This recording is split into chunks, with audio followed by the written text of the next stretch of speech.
Hello, you beautiful people. OpenDarkwing here, and welcome back to Mechanical Mastery. We've been a little bit busy. We've changed a few things up. We've made a few upgrades. We've installed an elevator. There's been a few things in between episodes that we've managed to pull off. I'm still not completely done with stuff, but we're getting there.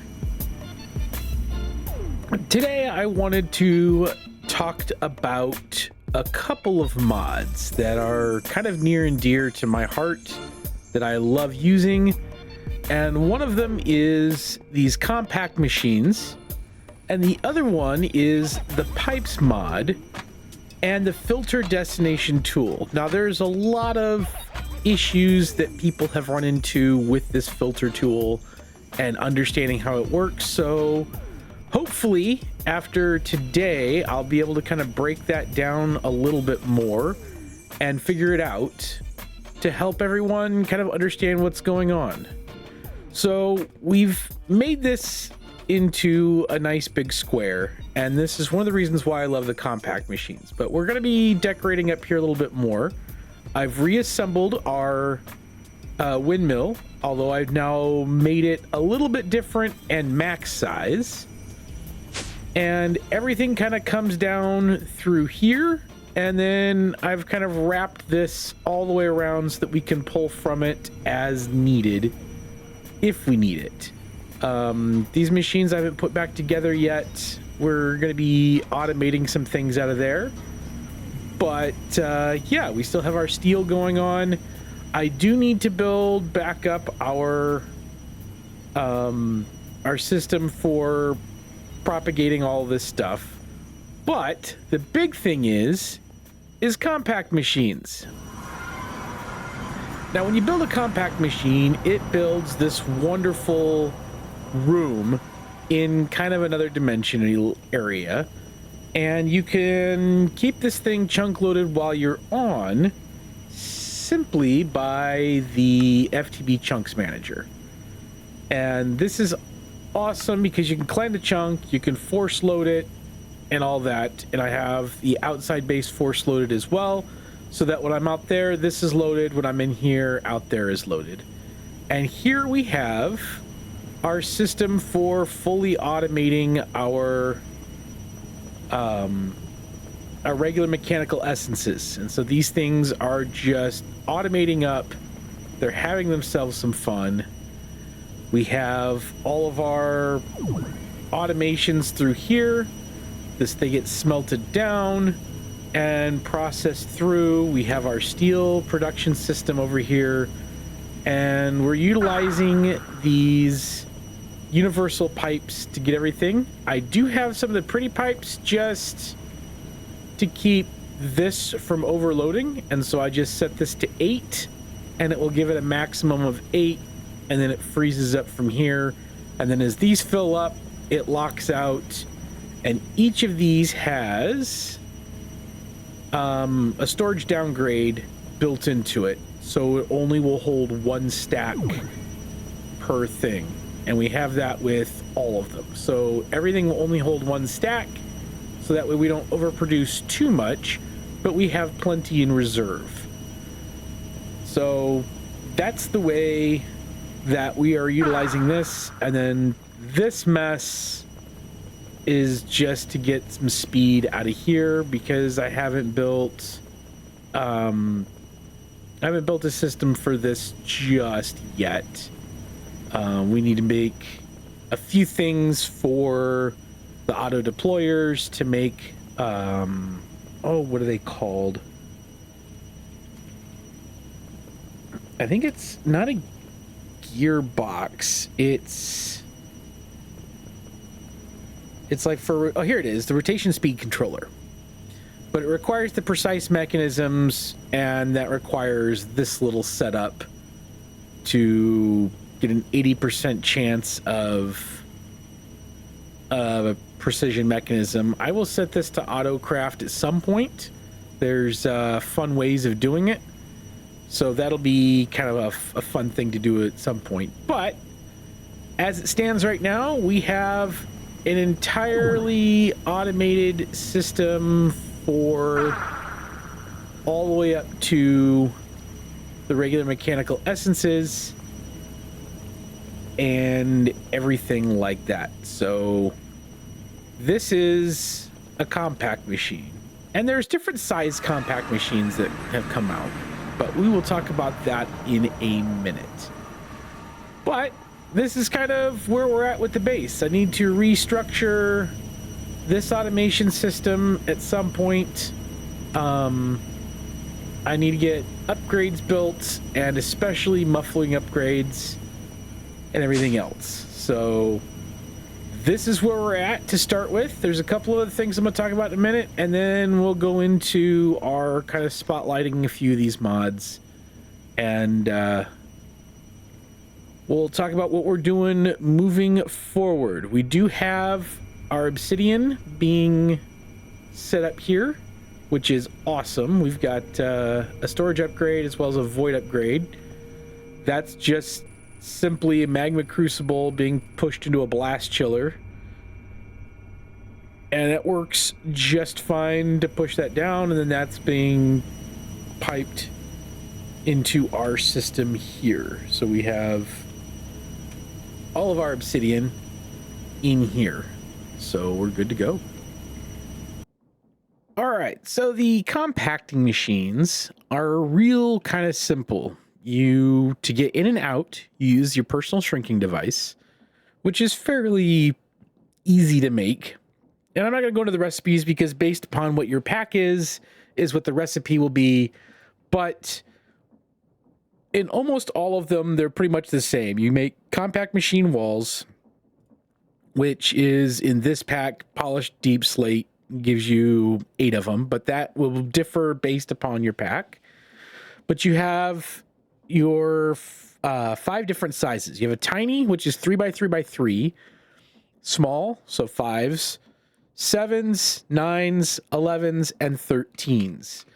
And then when you have your personal shrinking device, you can just go over and you can click on them. And when you drop in, you're in a nice little area. What you can do is use these little tunnels, whether they're item tunnels or any other kind of tunnel, you put them in, and it will tell you which direction, so what it's connected to and which direction it is as you continue to right-click it. And this allows you then to kind of tunnel stuff in and out. And you shift right-click to exit it, and then you just right-click your shrinking device to get in and out.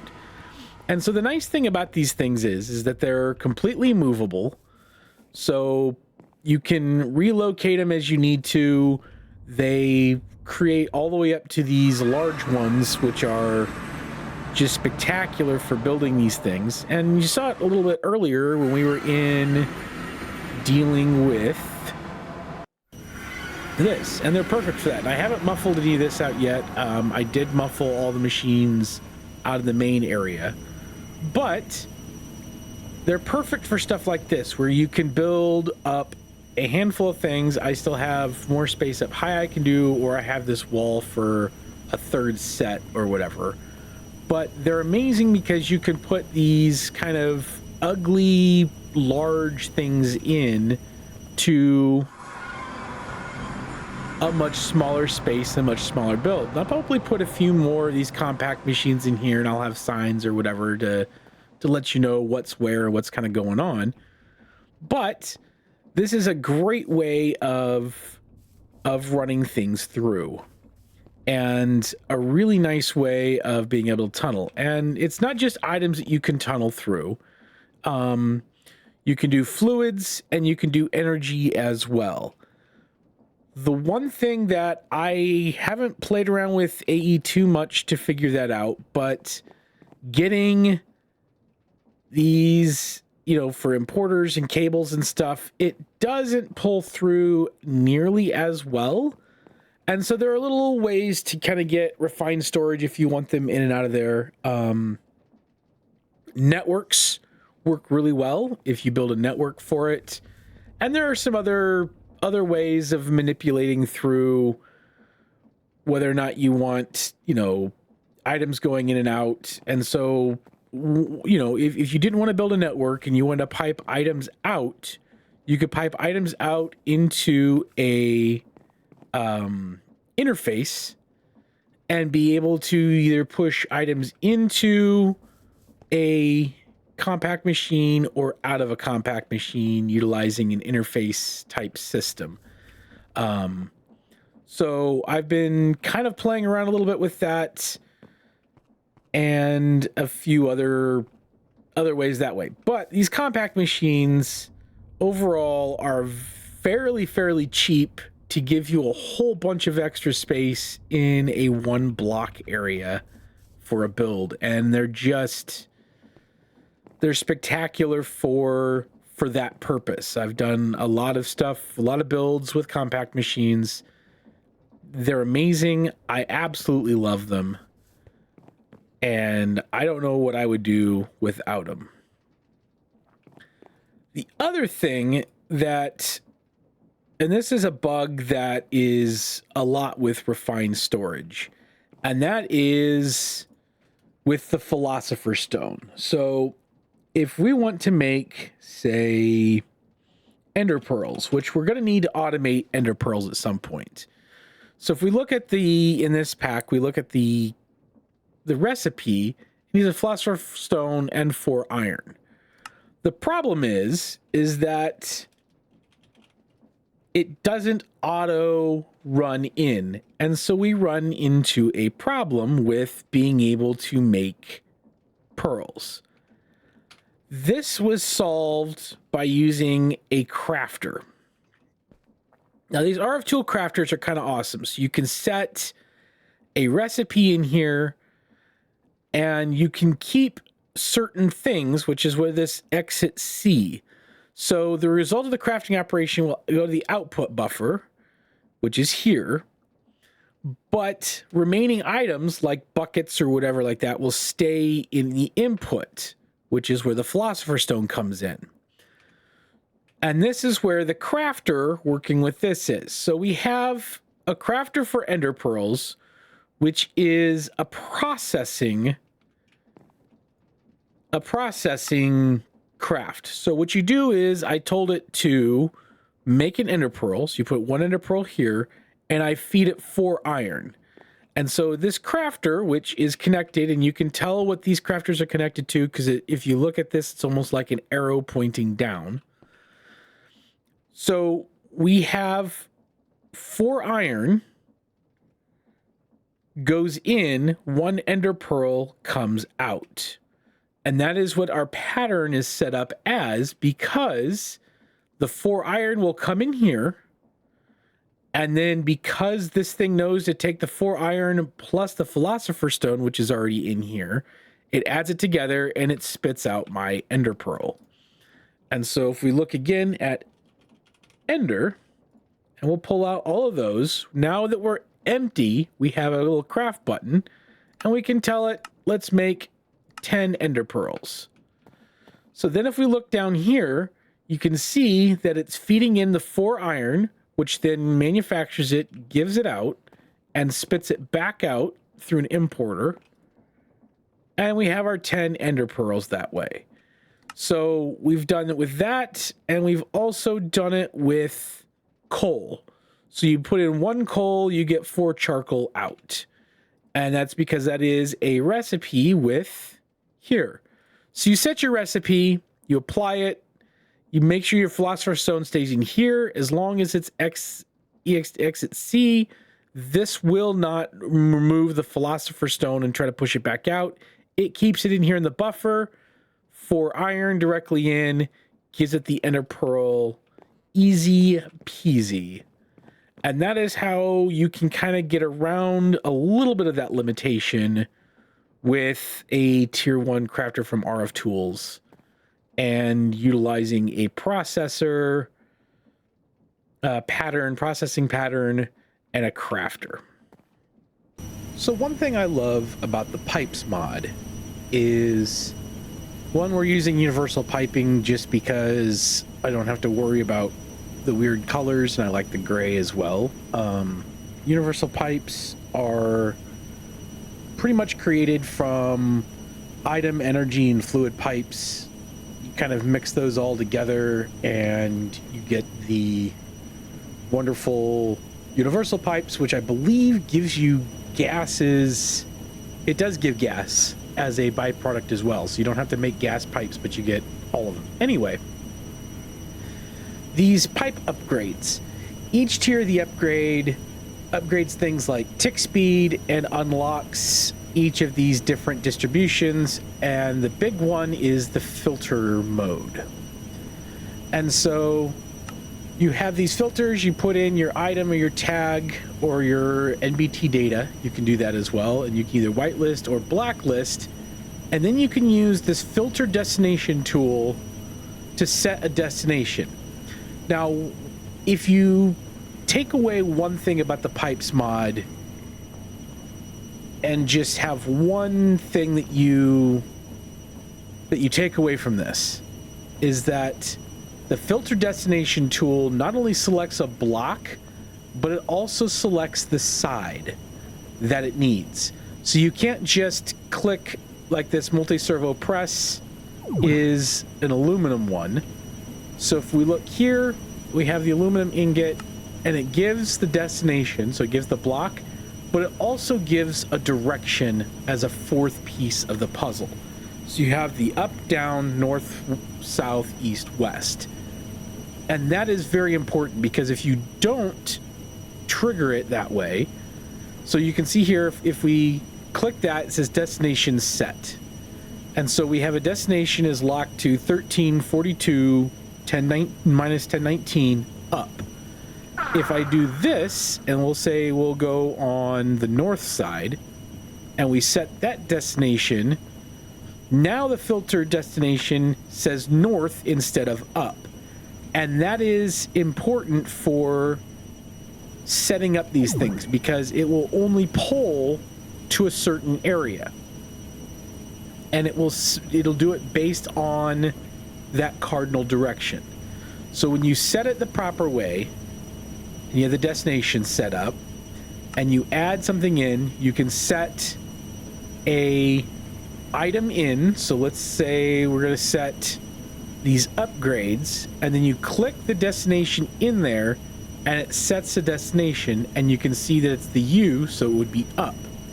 And then you can you can invert it, match only provided tags, and have just NBD data, or you can have the item, the tag, or whatever, however you want to do that.